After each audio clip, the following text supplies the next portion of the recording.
envisions himself playing a very key role in that. So I want you to think back to when he was standing on the platform and he was his political candidate, and you saw his logo behind him. Here's what it is. It's a circle with the American flag waving in the bottom. Absolutely. And a sun rising over top of it.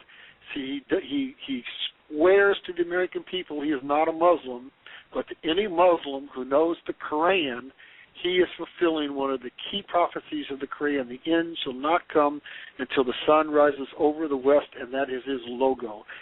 I mean, he is a very complicated man, but he is not a friend of the United States of America, nor is he a friend of the I'm very familiar with that symbol because every time somebody does something stupid in front of me in traffic, I look up and they got an Obama sticker on their car, and yeah, that symbol's on there.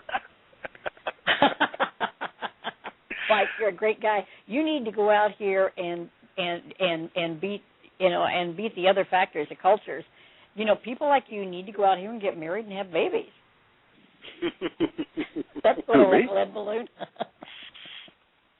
But where do you want to take me next? Pardon? Where do you want to take me next?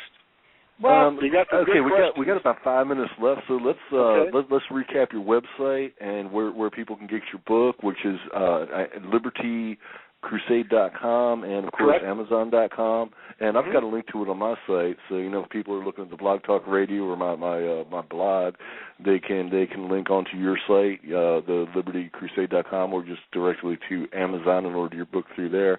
That's important. We want to make sure everybody knows where to find out more about you and where to get your book. And if you just want to take a few minutes, and you're definitely welcome to come back next week and weeks after if you'd like to discuss some more stuff with us.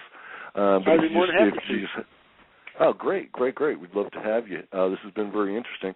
Yeah, if there's anything just you'd like to add before. Oh, by the way, we're going to play some music in a few minutes. You don't have to leave. That's just to close. We do a live stream, which is what we're doing right now. I'm going to go in this with you before we started, but we're on a live stream right now, and that's going to be recorded into a podcast. Now, after the live stream stops, we're still being recorded for podcast. So if you want to hang out a couple more minutes after we play the closing music and stuff like that, you can. You don't have to hang up.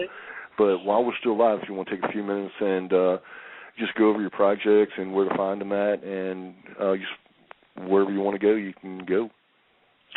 Well, I would encourage people to come to the website. Unfortunately, my objective was to write this book. I've written a second book, and I'm now writing a third book that's going to deal with another way in which we're being controlled, which has to do with something called the Codex, which is basically how they're controlling food and genetic engineering and all of that. But the website's it's up and coming. It's not completely finished, but there's a lot on there, and there's going to be a lot more in the coming weeks. I'm really trying to educate. I mean, that's the key. We cannot be empowered if we're not educated. So please get my book. Please go to the website. Please educate yourself. Please don't be politically asleep. Please wake up and go out and vote. And I don't care if you're a Republican or a Democrat. Basically, we got to get the incumbents out of both parties, and we've got to get people in who are willing to listen to the American people and listen to what we want and not the special interest groups.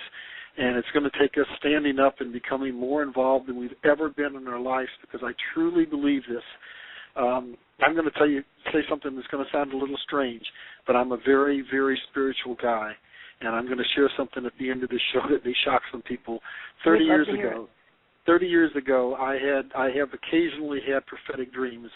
I had a prophetic dream 30 years ago that this was what God called me for. And 2 weeks after that, I'm standing in a hotel. A man comes up and taps me on the shoulder, because God always confirms things. Out of the clear blue sky, I'm checking out at a Holiday Inn, and he said, God told me to tell you he's going to make you a millionaire, that you're going to lose everything that you had, or most of it, so that he can teach you and refine you and put you in the furnace. And then there's going to become a time when the United States of America is going to be in the biggest crisis it's ever been in, and he's not going to use people in power. He's not going to use people in Washington. He's going to pull people from nowhere and bring them out, and you're going to be one of those people. So I'm a voice of the people. If you go to my website, I don't know if my web guy's got it up right yet, but there's a profile on me, and you'll see that everything that's happened in my life over the last 30 years has been to prepare me. I've been in healthcare, so I understand the Obamacare. I've been in real estate, so I understand that. I've got 2 U.S. patents that took me to China, so I understand the sweatshops. I was involved in 5 acquisitions and mergers, so I understand how they've taken us apart. And this is a passion. It's not just about making money for me. It's about creating a world where my children can live in some kind of dignity and where their children can live in dignity. And so I just really would plead for people to just get involved, get educated. You're not going to be able to do anything to help this nation if you don't get educated. And in the book, it's a very simple plan, but I lay out step by step by step everything we need to do in order to reclaim this country. And we can do it if we'll stand up and fight, if we'll stand up for our rights. Very well put, sir. Hey, I really appreciate you being here. This has been Larry Ballard, everybody, author of the book Modern Slavery and the Fight for Freedom, which is available on Amazon.com, and his website, LibertyCrusade.com. And this is MJH for Dolly Miller Brennan saying peace, God bless, everybody have a great night, and an even greater day tomorrow. Mike and Dolly, thank you very much. I told you, Mike, he was going to be dynamite. Hey, he absolutely was. He absolutely was. Thank you very much. Great job, guys. Do you guys want me to hang on the line here, or should I hang it up? Yeah, no, stay on the line. Stay on the line. As soon as we close, we can talk some more. I got about 15 minutes that I can stay. As long as my battery here, I probably am on a cell phone. I probably better go plug it in so I don't go dry on you here. You have been listening to the MJH Experience on Blog Talk Radio. Produced by CommunicationCreations.com.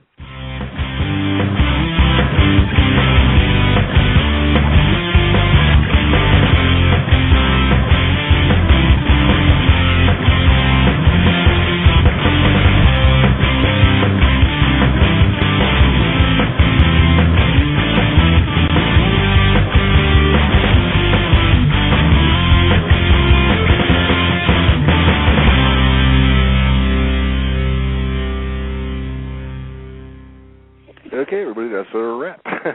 Mike, I'm okay, yeah, we're in the podcast time. I'm sorry, Larry. Did you say your battery's going dead? No, I'm good. Mike, I'm going to send you a link. I'm going to send you a link to Roots Shiva. Roots Shiva is a newspaper I subscribe to, and you can get it online.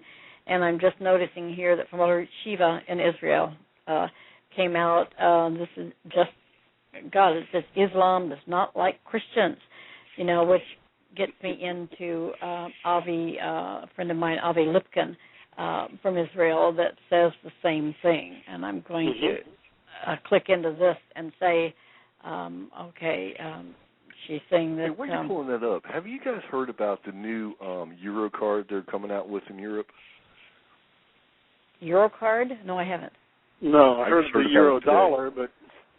And I've heard apparently they're coming out with a Euro card, and I'm not sure if it's going to replace dollars, like bills, or like where it's mandatory, you can only use that card, and they're going to abolish like cash there.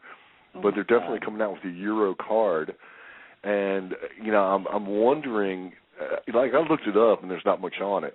I can find where they're coming out with this Euro card, but I can't find out if it's replacing cash or it's like optional. But it's scarier and scarier. I don't know anything about that, but I can tell you there's a piece of legislation that's on the back burner that luckily our legislators who don't read the bills and don't write the bills at least stop this. There was a piece of legislation that was going to force RFI chips, and basically they tabled it. So for right now it hasn't been passed, but they're sneaking it in by putting it in passports and in military IDs and eventually in our driver's licenses. And where all that's going is according to Rockefeller, basically if you think about it and you think about how I talked about how they're controlling us and controlling all of our access to everything, well, they'll go through those mechanisms first, and then eventually they'll get into a regular chip that's inserted in us. And now if anybody is a dissident, like I might be defined as a dissident for standing up against the government, all you have to do is turn your chip off, and you can't buy and you can't sell. I mean, we're getting biblical now. But we really are, because I believe when it goes to that microchip that you're talking about, I believe that is the mark of the beast, the 666 they talk about. Absolutely. I mean, I believe for anybody who's ever read the Bible, it's hard to walk away and not see that the Bible is being fulfilled right now in these times. I mean, it's just absolutely, it's happening every single solitary day. And by the way, Dylan, I want to say to you, you didn't get my information very much in advance, but you really, crammed a lot of stuff into your head in a short period of time, and it's just pretty obvious you're a pretty bright and intelligent person. Well, thank you. I wanted She's to really excellent at that. She is really excellent. I really wanted to see you touch on these things. To see you touch on these things. It almost seems like a mountain that it's impossible to overcome. I had given up politics, and then I decided, wait a minute, I've got children and grandchildren. You've got to leave a world to them. And so this is not something I really wanted to do. This was something I felt responsible. I felt obligated to do. I just kind of wanted to pack it all in. I wanted to live an easier life. And you can't do that. If you can, you're leaving the world in much worse than where it came from. Here it says, people hearing our conversation right now?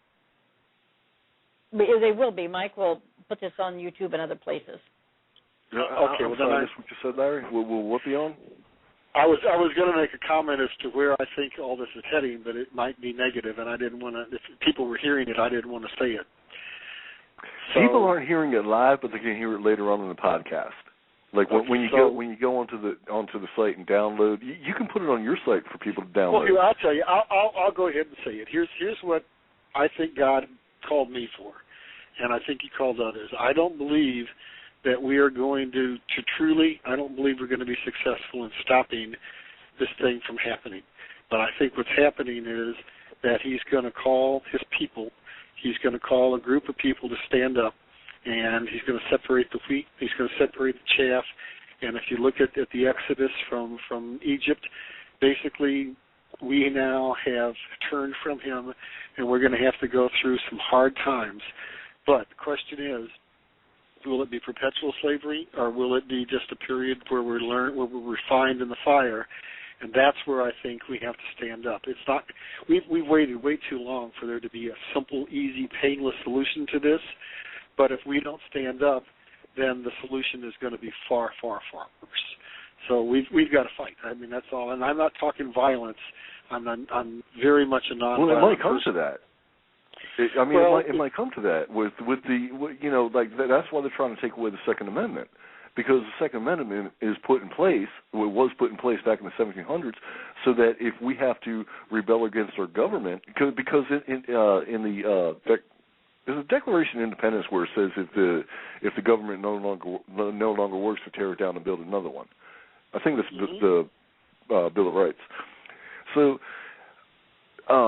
Basically, when they're trying to take away that Second Amendment, which is what backs up our First Amendment and all the rest of them, if they take away our guns, we can't fight back. We have no way of fighting back. We have no way of fighting back against the Muslims. You know what they're doing there, don't you? They have not been successful in banning guns.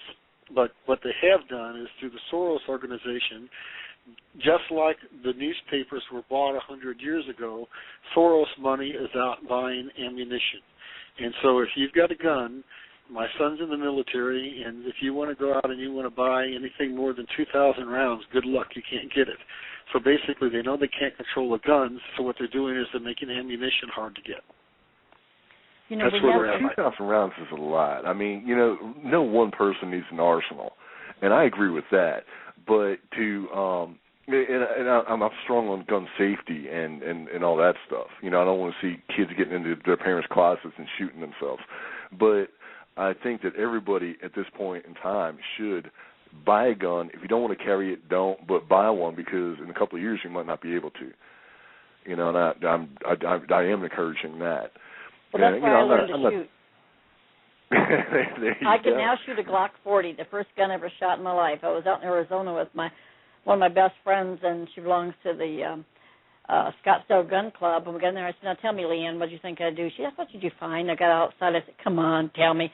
She said, "I thought you'd hit the wall. I didn't even think you could match. You could do that, but I could shoot a Glock 40. I thought it was time I needed to learn." We've got so you learn with a Glock. That's funny. We need to learn with a Glock, and that's what I learned with.